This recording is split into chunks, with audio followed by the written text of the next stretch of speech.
This is a real good story about Bronx and his dad, Ryan, real United Airlines customers. We were returning home, and one of the flight attendants asked Bronx if he wanted to see the flight deck and meet Captain Andrew. I got to sit in the driver's seat. I grew up in an aviation family, and seeing Bronx kind of reminded me of myself when I was that age. That's Andrew, a real United pilot. These small interactions can shape a kid's future. It felt like I was the captain. Allowing my son to see the flight deck will stick with us forever. That's how good leads the way. REI Co-op presents a perfect outdoor moment with the perfect gift. Picture this. You're ripping with your favorite person. Bluebird skies, blower powder, and frankly, you're skiing like legends. So sick. Another lap? Thanks to REI's curation, from lid to sticks, you nailed the gift. No way. How'd you know? Does it get more perfect than that? Give without guessing. Shop in store or visit rei.com. Hi, this is Ian Kerner. I'm a sex therapist and couples therapist, and you're listening to me on That's Total Mom Sense. As moms, we often wonder, am I doing enough for my kids? I'm here to tell you, you are super mama. That's because we have an undeniable superpower, our intuition, and it never steers us wrong. I call it our mom sense. Hi, I'm Kanika Chedda Gupta, and I'm the host of That's Total Mom Sense. I'm a journalist, entrepreneur, wife, and mom of 3, twins plus 1. Now, if I had $1 every time I heard, gee, you have your hands full. On my podcast, I interview influential moms from various industries and cover topics that all first-time parents grapple with, from getting your baby to sleep to screen time allowance, your new normal in your marriage, and how to dedicate time to yourself. Learn and laugh along with That's Total Mom Sense. Isn't it ironic and kind of sad that having kids can wreak havoc on a marriage and your sex life? Today, get ready to get your mojo back and rekindle the spark with your spouse, thanks to renowned licensed psychotherapist and nationally recognized sex counselor, Ian Kerner. Ian Kerner, who is a PhD and LMFT, specializes in sex therapy, couples therapy, and working with individuals on a range of relational issues that often lead to distress. Ian is regularly quoted as an expert across all media outlets. He's been on NBC's The Today Show and is quoted in CNN Health, The Atlantic, The New York Times, The Economist, and NPR. He gives lectures on sex and relationships with recent presentations at NYU, Yale, Princeton, the Ackerman Institute, and TED 2021. Ian is the New York Times best-selling author of She Comes First, published by Harper Collins, which has been translated into over a dozen languages. His new book, So Tell Me About the Last Time You Had Sex, was recently published by Hachette. Ian lives in New York with his wife, 2 sons, and 2 dogs. He maintains a private practice in Manhattan dedicated to honoring the centrality of sexuality in his patients' lives. Ian, welcome to That's Total Mom Sense. Hi, Kanika. I'm happy to be here. Absolutely. I think that my listeners are waiting with bated breath to hear what you have to say. I'm pretty conservative, and there's going to be moments where I start to blush as we unpack all of the topics we have at hand, including your latest book. To start, though, I want to give your sister-in-law and my friend, Leslie Rubish, some love. Hi, Leslie. Thank you again for connecting both of us. And Kanika, I want to ask you at the end of the show if I made you blush, because I have a lot of different couples, many whom would define themselves as conservative. And I think I have an easygoing way of talking about sex. But you tell me at the end if I made you blush I will. or cringe in any way. Right, I'm taking you up on that. I will. Well, I always start by asking my guests about their childhood. And, I'm so curious. Did you always know you were going to go into this line of work and become a sex therapist? Absolutely not. I don't think I grew up thinking I was going to be any kind of therapist. But at a certain point, as I was becoming sexual and wanting to date, wanting to be sexual, I had a lot of questions. And I grew up in a time where we didn't have the internet, we didn't have a ton of magazines or resources. There weren't an easy way to get tips. And so I really struggled with aspects of sex, and I felt very alone and isolated in that there was so much inside of me, and yet I felt like such a sexual and an erotic person, but I didn't really know how to actualize that. So it was later in life when I had a chance to kind of change careers that I came to this line of work, and it was largely based on experiences in talking about sexuality with other therapists that were very inspiring and important to me. That's wonderful. What are some life lessons that shaped you during that time into the individual you are today? Well, it's interesting. I have a 107-year-old grandmother who just died last week, and she lived a long life. And, I grew up with a lot of chaos. My parents were very young and they split up early, and my dad was an artist and really thought about himself. And my grandmother really stepped in and was kind of both a maternal and a paternal figure. So it's interesting because my dad himself was an artist, and my grandmother and my mother were very, I would say, conservative and very structured. And I think I grew up with a combination of both, a real appreciation of following your bliss and valuing your freedom, and especially valuing creativity as a force. And I actually think of Eros, the original definition of Eros is actually life force. So I think of even sexuality as part of that life force. Mm-hmm. But I also think I have a really conservative side of me, too, that's very routine-driven, that's very structured, that worries about a lot of the things that my father never worried about. So it's kind of like a working creativity that I kind of ended up with. So in your first book that you wrote over 20 years ago called She Comes First, The Thinking Man's Guide to Pleasuring a Woman, you essentially gave men a roadmap to the G-spot and beyond. And Cosmopolitan says, and I quote, "This is every man's must-read. Tell your guy to put the remote down and pick up She Comes First." In a nutshell, what are some of the high-level examples that you can share that you find that are still relevant? Because I know in an interview you've said that there's certain things that you recant. So what do you find relevant from that book today?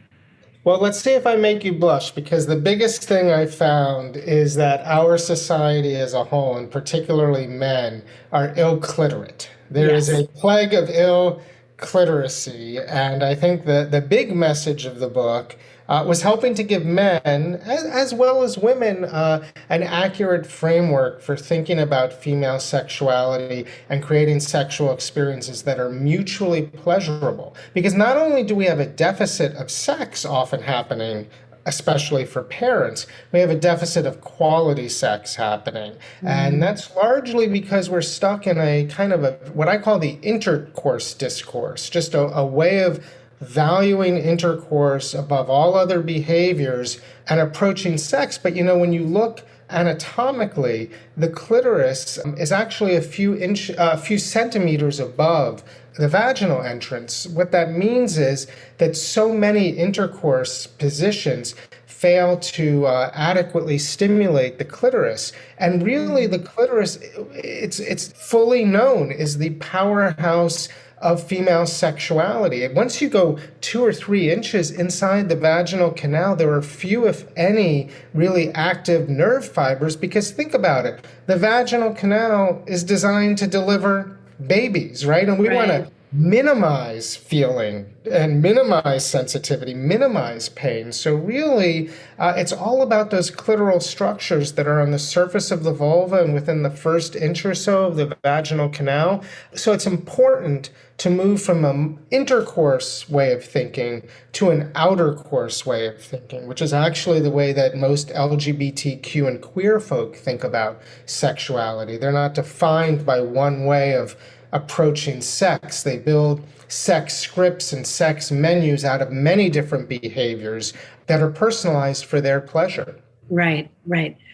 In your next book, you came out with called He Comes Next, The Thinking Woman's Guide to Pleasuring a Man.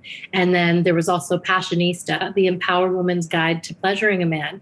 You cover every angle of male sexuality now, and you provide answers to women's burning questions. So give us a few, I wrote mind-blowing, pun intended, tips. First of all, He Comes Next and Passionista are the same book. Passionista was just the paperback version of He Comes Next. Okay. It's good for me to say that out loud because people sometimes get confused and say, where can I get a copy of He Comes Next, or why is it so expensive on Amazon? Interesting. Okay.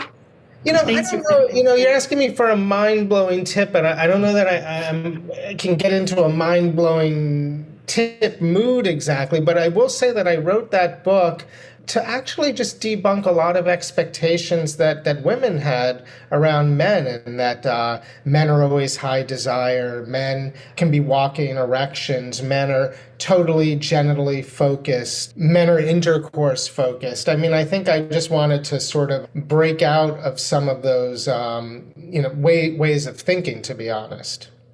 But men are, you've said, light switches where they can be turned on and off, and women are more like dimmers.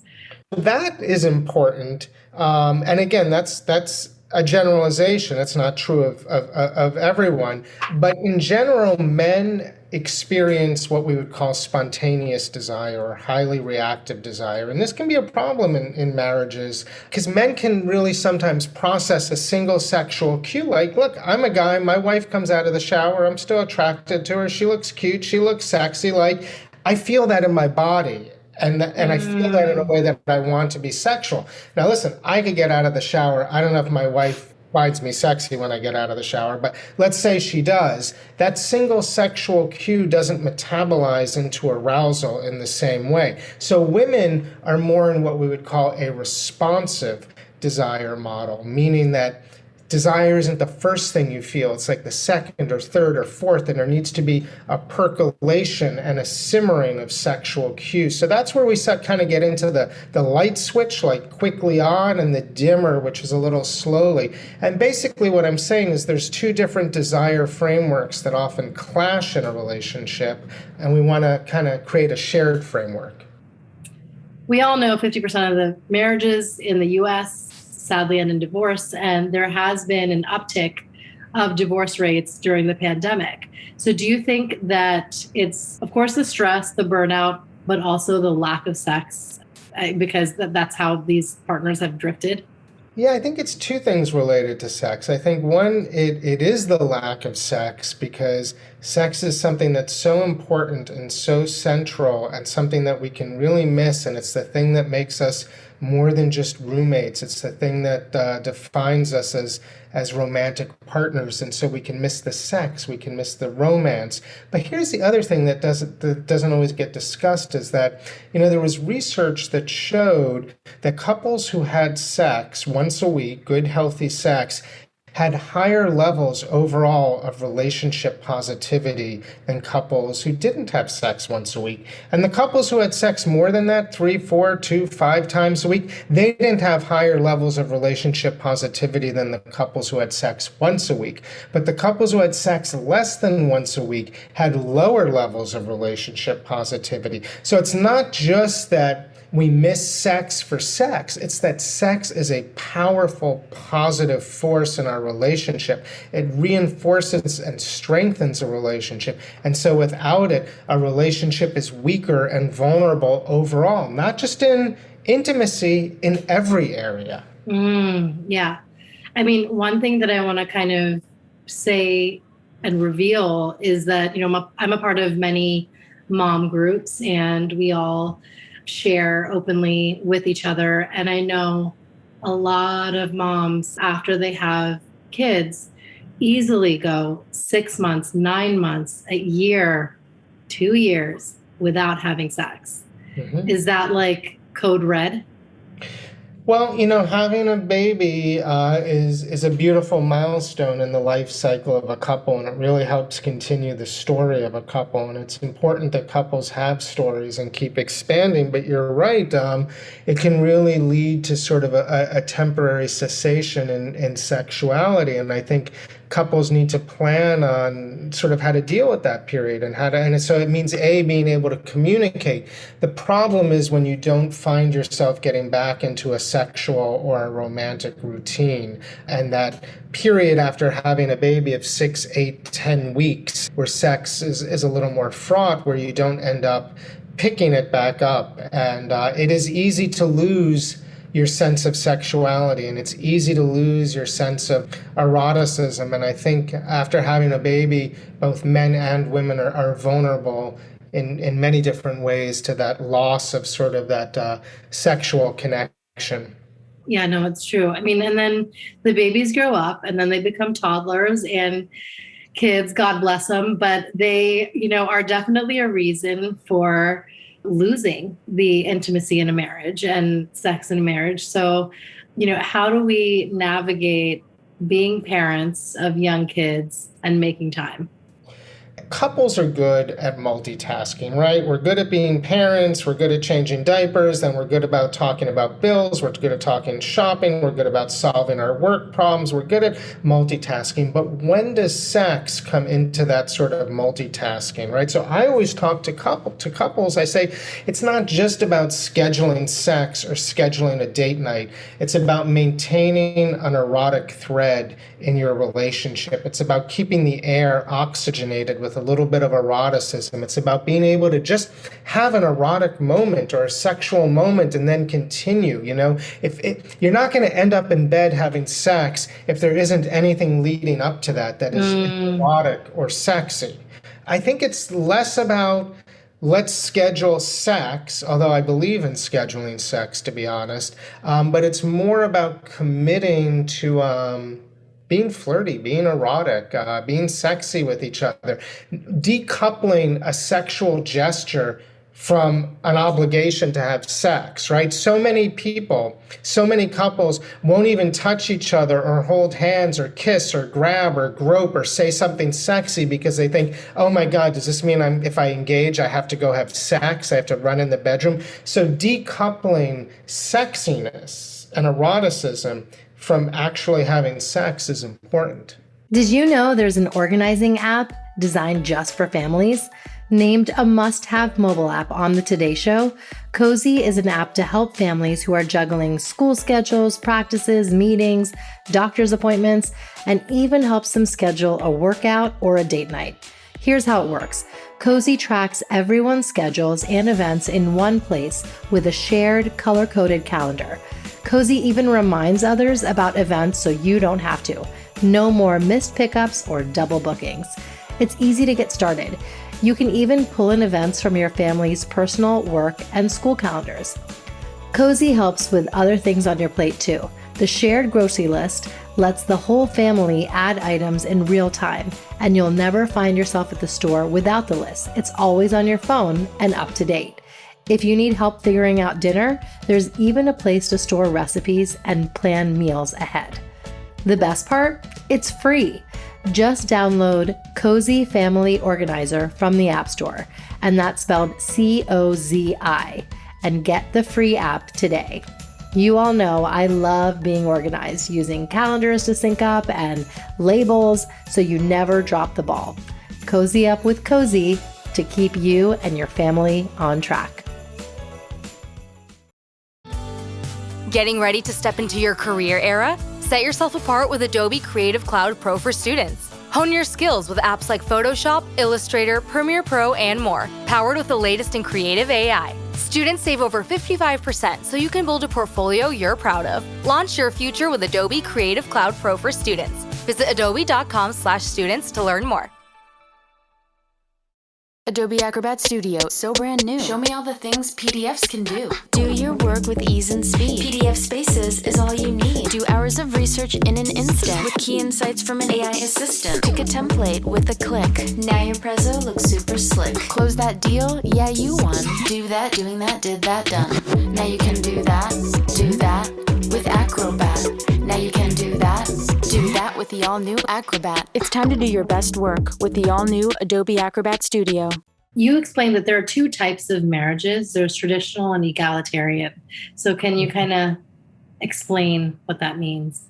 I think what I see in my practice, sometimes most couples come in and they're in egalitarian relationships, meaning like there's a stay-at-home dad, or sometimes it's a stay-at-home mom, and they're sharing shopping lists and they're sharing duties, and it's like each playing to each other's strengths, and there aren't predictable gender roles. That's interesting. That kind of a relationship, which is the kind of relationship so many of us are in, actually can create sexual issues when you want to sort of step into something that might feel a little gendered from a sexual perspective.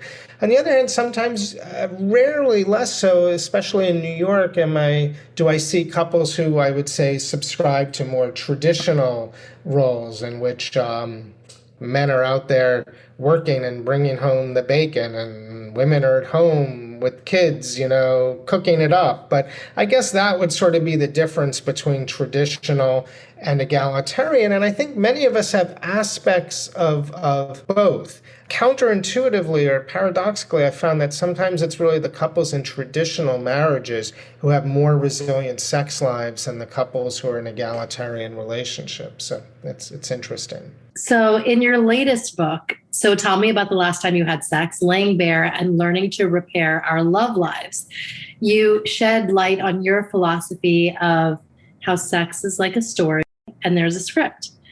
So tell me about the last time you had sex is a question that I ask all of my patients, all of the couples I see who come in with sexual problems. And in a single sexual event, it's so rich and deep with content and the way people are turned on or turned off, the things they like, the things they don't, the ways they talk about sex. And it is an event. It has a beginning, middle, and an end. And talking to couples about that, you get a sense of what their baseline sex script is, because most of us in long-term relationships tend to have sex pretty much, we tend to replicate it, what works or even, unfortunately, what doesn't work. So I really try and deconstruct a sexual event into a sex script, and then really work with couples and help them rewrite that sex script or amplify that sex script in ways that are really pleasurable and expansive. And so that's what I do in my practice.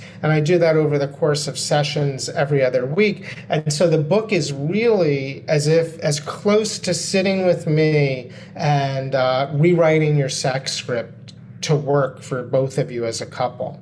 Yeah, no, that's great. And I do think it's important to have it be part of routine. You kind of say that spontaneity is out and it's all about scheduling. So I think that's important. But what are some other kind of pointers you have for couples, especially those with kids, on how to rewrite that script and do something new? Mm-hmm. Well, and it's funny, I have a TED talk coming up, and this is the thing, you work with TED on what are you going to talk about, and you figure out what's going to be, most relevant. And what they wanted me to focus on was this idea that couples don't have enough psychological arousal in their relationships, right? They're dependent on kind of a script of physical behaviors. And yet when we're on our own, if we're fantasizing, if we're self-pleasuring, we could really engage our imaginations in ways that are very arousing. There are women who can fantasize their way to orgasms. Men can become very aroused without even touching themselves. So that's all psychological arousal. So why aren't we playing in that space more with each other? So I think really starting to introduce that kind of mind-based psychological playful arousal into a relationship is key.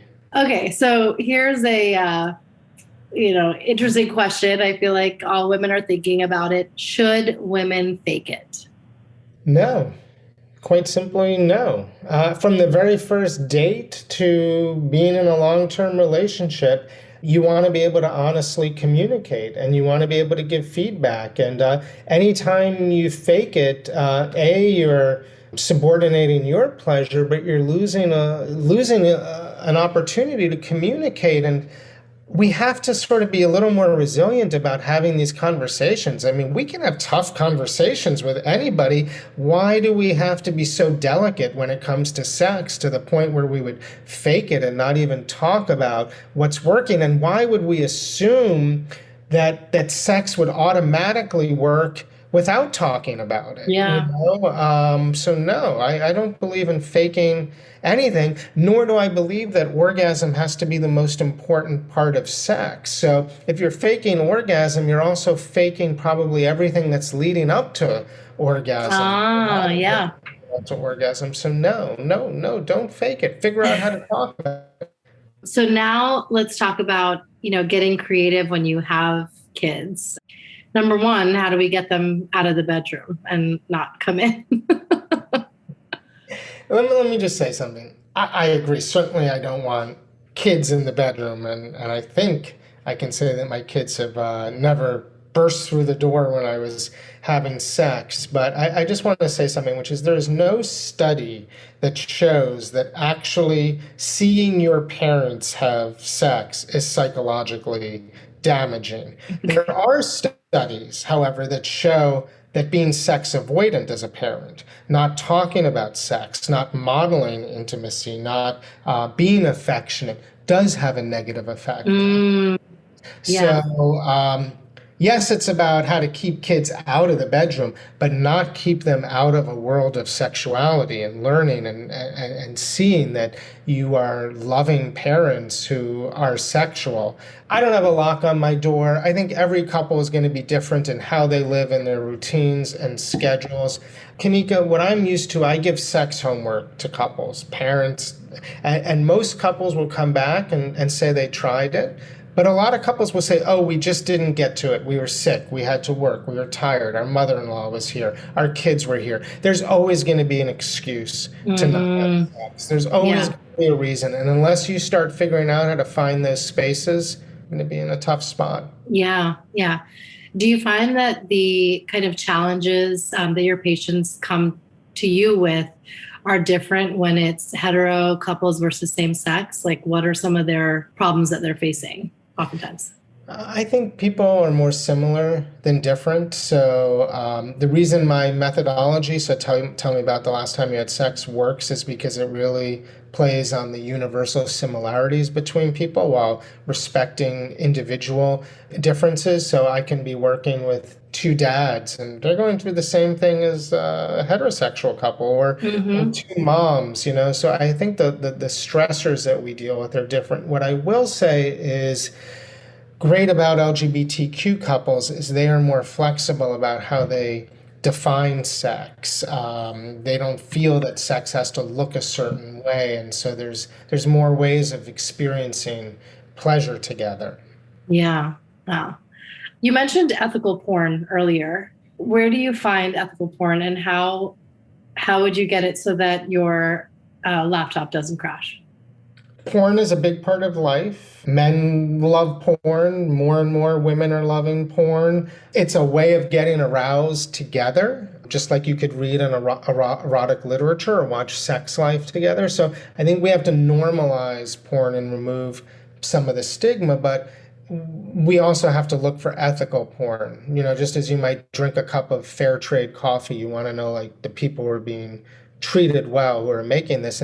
And generally with ethical porn, you're pretty much assured that the actors are being treated well, that everyone's consenting, that everyone is of age, that everything's sort of working. I can't say that it's perfect, but it's certainly better than just the unregulated world of, say, Pornhub or something like that.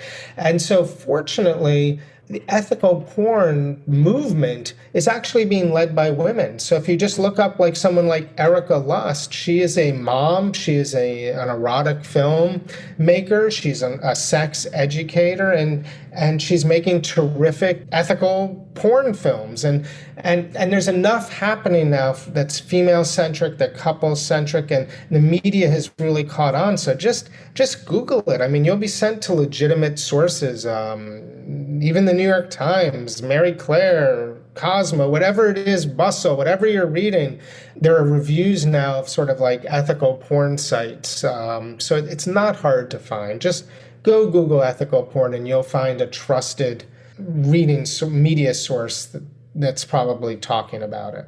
Good to know. So you have 2 sons and adolescent sons at that. And do they have an understanding of what you do? Absolutely, 100%. I think they're often a little embarrassed by it, or they were when they were kids. But I guess based on what I do, there's a lot of books around. I have a funny story, if I can just say. Yes, please do. When my older son was like 2 years old, I was given a very elaborate vulva puppet. They look like Muppets almost, and they're big and they're adorned with jewels, and people use them for education, and they cost hundreds of dollars. And I don't really know what to do with it. I'm not going to put it on my wall or anything like that. So somehow my dog started using this vulva puppet as like a toy, and you would play tug of war with the vulva puppet. Sometimes the dog's name was Houdini, and sometimes Houdini, a guest would come, and just like dogs bring you things, my dog now brings me sneakers. This dog would bring you this vulva puppet that was like bitten up and ravaged and tattered. It was like a tattered vagina, and it would just be sitting on your lap covered in slobber, and you'd be like, what just happened? What's on me right now? And my younger son would say, that's Houdini's vagina, Oh my goodness, that's wonderful. So you taught them even at the age of 2 that this is a vagina, that's a penis. I didn't explicitly teach them. I think that they just picked up what was important to them at the time or what they could relate to and asked questions as they go along. Certainly at our dinner table, though, we talk a lot about sometimes like cisgender versus trans, and those concepts come up, and my kids know that they're in an extremely sex positive home. It's not sex excessive, but it's sex positive, and there's a lot that they won't ask me just because I'm their dad. I think that there's a healthy modeling of sex, and it's certainly not out of the home. Yes. I mean, for parents who are listening, who, we're not as knowledgeable as you and we're not in the field, but we are going to have the sex talk someday. So when do you think is an appropriate time to do it, and how should we go about it? I think the sex talk, look, sex occurs over the life cycle. We know that children experience a version of sexuality from birth, and we know that people 100 and older experience sex. So it's not about one conversation. It's about an openness and always being able to have the conversation, and, being able to walk past a Calvin Klein billboard and your comments on someone's boobs or bulge, and being able to talk about that in a way that's real to you, whether you want to say that's not really an accurate depiction of how women or men look, or if you want to say, yeah, that's kind of sexy, they're trying to, attract. I mean, there's going to be prompts all the time, for sexual conversations, and engage in them. And, you might not have the answer to a question, and that's okay. It doesn't mean don't have the conversation. Just go help them find the answer. And then you can further explain that that's how babies are born. Right. What you don't want to do is create a sense of sexual shame. Okay. And sexual shame is so prevalent, mainly because it's considered, even just healthy sexuality is considered taboo. And so many of us grow up with a sense of shame around sex, and that's unfortunate. You've done many interviews and talks. Is there a question that you just get all the time and you hate? That I hate. How many times a week should a couple be having sex? When I ask questions, like I was just talking to an insurance company, I was like, well, how much do you think I could actually get back on this? And they're like, well, everything's due. I said, just give me a number. Yes. Okay. So I think I would, if I have to give a number, I would go back to that study that points to couples that have sex once a week tend to be in more positive relationships. And I know for parents, even once a week can be a real challenge. But the thing is, once 1 week becomes 2 weeks, it's pretty easy for it to become 3 weeks. And then you start to feel like, I'm tired, and you lose the sexual thread, and then you have it. And if you have a partner you love and you're having good sex, you're like, hey, that was pretty good. I should be doing that more often. So you want to keep your sexual self in your life. Right. Agreed. So was there a moment in time that you remember that you just used your dad's sense and you knew exactly what your sons needed? Yeah, there was, when they were much younger, and my wife directs TV commercials, and we used to travel as a family, and so we'd all be on an airplane, and sometimes you'd hit turbulence, and I think at one time we hit a very rough patch of turbulence, and it was really scary. Like, I get scared. I feel my heart rate rise, and my wife gets very, very scared, and it's very easy to communicate that fear to kids, and rather than do that, I just sort of pretended we were on a fun amusement park ride and made it really, try and make it really fun and exciting. And so they had smiles on their faces like the whole time while my wife was like, shaking, and I was shaking inside. So I guess that's an example of using some dad sense. Yes. Oh, I love that. And I think, we can all kind of use that when we're traveling with our kids. Let's not forget our quote of the day. Is there a quote that you live by? There is, by Alfred Kinsey. It's funny, I was just talking about it today.